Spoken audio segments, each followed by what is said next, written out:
Hello po. Kumusta po tayong lahat? Sana po lahat pa rin tayo healthy, may peace of mind, at lagi pa rin kasama ang mga mahal natin sa buhay. God bless us all po. Thank you po sa lahat ng makakakita ng content ko na to. Sana po tapusin nyo. Gusto ko po itong gawing part 13. Part 13 na po ng season ko na ginagawa ng What is Written Truly Happen. Part 1 po ito. Sana po umpisahan nyo ulit mula part 1 hanggang sa pinaka-final part. Mga insights po to, mga vision po to sa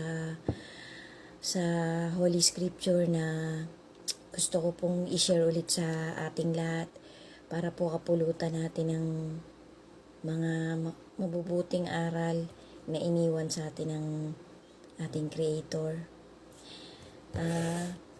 Sana po nagpapakatibay pa rin tayong lahat. Sana po hindi pa rin natin babaliwalain yung faith natin sa ating Panginoon. Kasi nakakalungkot man pong sabihin o ibalita. Alam ko naman po, maraming tao na talaga yung naka-ready na parang we all just going with the flow for whatever circumstance na nakakaharap natin araw-araw sa iba't ibang karir ng bawat isa sa atin, sa iba't ibang pangyayari sa buhay natin.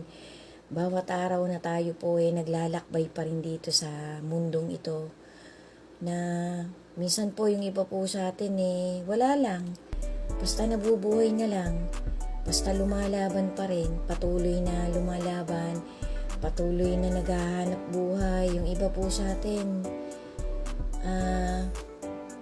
talagang yung mga hindi natin nakakayanan pinagkakatiwala na lang natin sa ating Panginoon. Kasi wala naman po talaga tayong makakayang gawin na talagang hindi tayo tutulungan, nang hindi tayo talaga bibigyan ng lakas at tapang nung nasa itaas.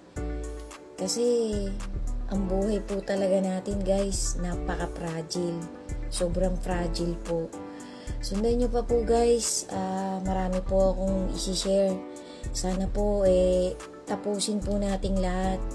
Thank you po sa lahat na magtatapos ng content ko na to. Season 13 na po to ng What is Written Truly Happen. God bless us all po.